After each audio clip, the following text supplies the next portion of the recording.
Welcome to the GGB Podcast. We're doing another in our series of GGB live events here at ICE in Barcelona. And my guest today is Craig Toner, the CEO of Aristocrat America. That's correct? Yes. Yeah. CEO of Gaming Global. Okay, of gaming. Okay, great.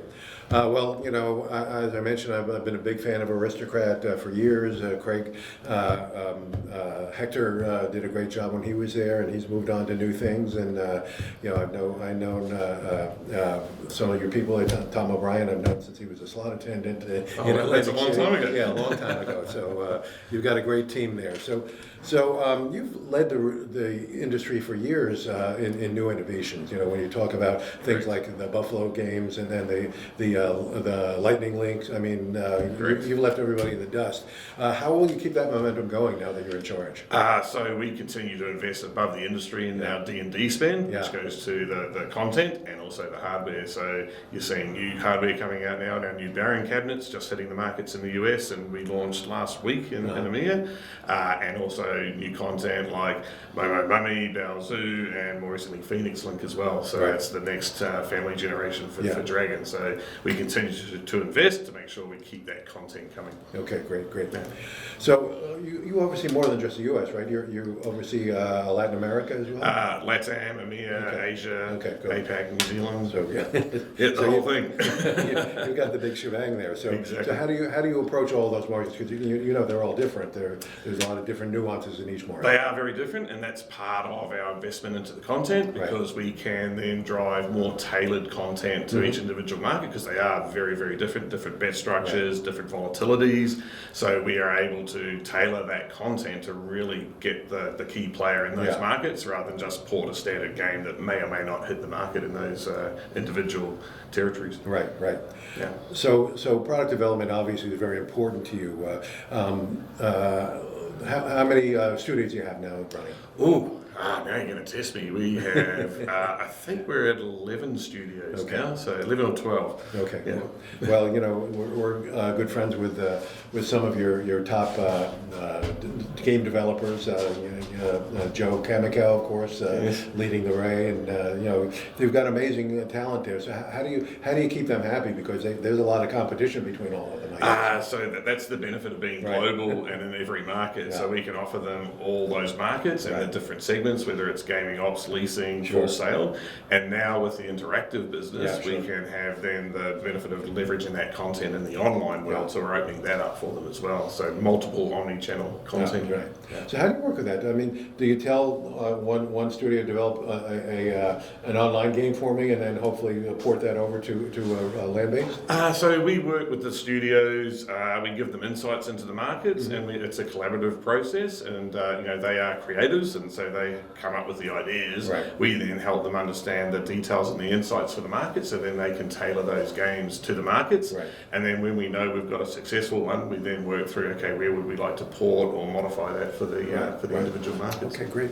So tell us about your VLT and your Class 2 markets. I mean, that's a huge market. We call that our crown jewel in the business. So it's for years, Class 2 was only Aristocrat, you know, but now you're still very successful there. Absolutely. So it's all about strong partnerships with those in Oklahoma tribal customers, and then outside in the other Class 2 markets, so in California, and then the VLT markets as well. So it's about strong partnerships, strong product, and having the best people. So I call it the 3 Ps: people, product, and partnerships. Sure. No question about that.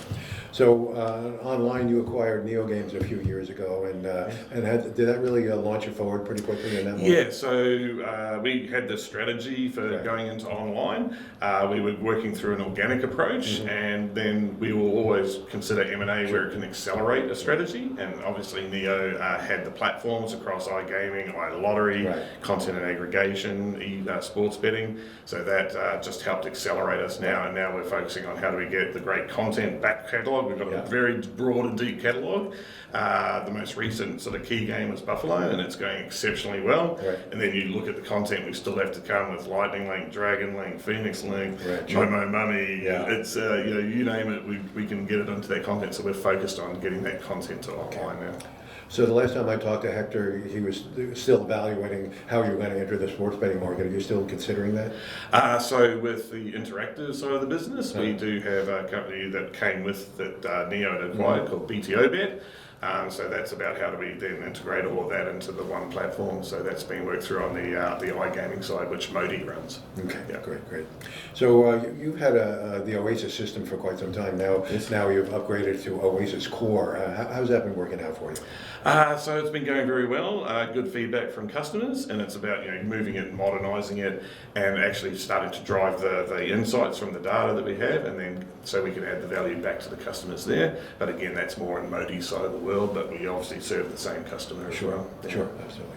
So one of the biggest announcements you made was a couple of years ago when you announced your partnership with the NFL, Yes. and those machines that you really took off pretty quickly. Now you just launched NFL Triple Score. How's that working, and is that enhancing that? Absolutely. So we call it Season 2. So we are in the football game after all. So the new SSP product is going exceptionally well. So we're getting very strong take up, and we're seeing orders coming in for that. We still have a lot of the MSP product out there with the original NFL game. So it's holding its own out there as well. And we continue to innovate, and we're looking for that to be a long-term partnership with the NFL. Okay. And we are then starting to work through launching that internationally now. So we're launching that into LATAM next week, I believe. Yeah. It might be this week. I can't remember. It's coming up. So now it's about how do we start to leverage that Right. across the broader global markets. And So like every season, can we expect a new version of the NFL game? we will continue to iterate and deliver new content, just like any content. So you need to keep it fresh and relevant and up to date. So we'll always be looking to keep that coming through. Well, the Triple Score is on your new one of your leading hardware devices, the Max Portrait. Does that make it look that much more dynamic? Yeah, so that's part of the best content, best product. So it's industry leading, wins awards all the time. Sure. So we're very proud of our cabinets and our content. Right.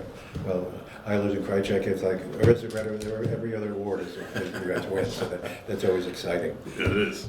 So you've also announced a new branded series called the House of the Dragon. Yes. How is that working? What's the idea behind that? So that's the follow-on from Game of Thrones, and Game of Thrones was one of our most successful licensed products. So we're very confident that we know the product, we know the players that like that product, and now with the new iteration following on from Game of Thrones, we're very confident we can continue that genre and keep those players entertained and staying with us. I think your Eilers and Krychek dominance started with the Buffalo game, and you still are adding to that. What's new there, and what award are you going to win this year? I'd like to win them all. Right. So we have several Buffalo games. So we're working through, repeat spin, multi-progressive. So it's about leveraging that strong brand that the players know and hitting all the different play types that they're looking for. So we'll continue to innovate and drive that brand for sure. Yeah. Okay. Great. So the ICE trade show is huge. I mean, it seems to be getting bigger from London. London was big, I thought, and this is gigantic. What does this mean to Aristocrat? So for us, EMEA is a key growth market for us to focus on, and one of those decisions that we made to really step it up, we have a joint booth with our online business, or rather having two stands, one in the gaming hall, one in the online hall. We're in with the cool kids in the online hall. That's a deliberate decision to make it so that we can show, hey, we can offer a whole entire portfolio. And really demonstrate that the content can go across both channels. So we're finding it really great. We're having some really good conversations, and a lot of interest. And you're getting some new customers here? Yes, I believe we do. Hopefully we'll get some more today. From all over the world, I would imagine. Yes, there's customers from Asia, from ANZ, Canada here as well. So So one more question, what are your priorities for the next year? For me, it's about keeping the growth going. And how do I do that? It's about having the best people. So having a strong team around us, get the key talent, keep those creators, getting the great content. The product, so making sure we have the best product, getting out there, getting the right distribution, and then it's about those partnerships with the customers. So really getting out there and becoming a true partner, moving on from transactional, hey, we'll sell you some cabinets, we'll see you next year, to, okay, we've got some cabinets, how about we do a Buffalo theme? singing room or a dragon room, and really how do we help you drive your business, because when our customers are successful, we'll grow with them. So, yeah. Yeah, I remember being in one of the Vegas casinos where you did a whole buffalo room. It's very impressive when you see it on mass. Yeah. Well, it must be nice for you to see all the same games. Yeah, very proud. Well, Craig, thanks for joining us. I appreciate it, and maybe we'll catch up with you later this year. Absolutely. In Vegas, and we'll talk about what you've done since then. I look forward to it. Thank you. Thank you. Cheers. To read more about the topic presented in this week's podcast, visit ggbmagazine.com. To subscribe to GGB's executive summary, go to ggbnews.com and sign up. Don't miss any edition of the GGB Podcast. Subscribe on Spotify, Amazon, or Apple Podcasts today. So we'll see you next time on the GGB Podcast.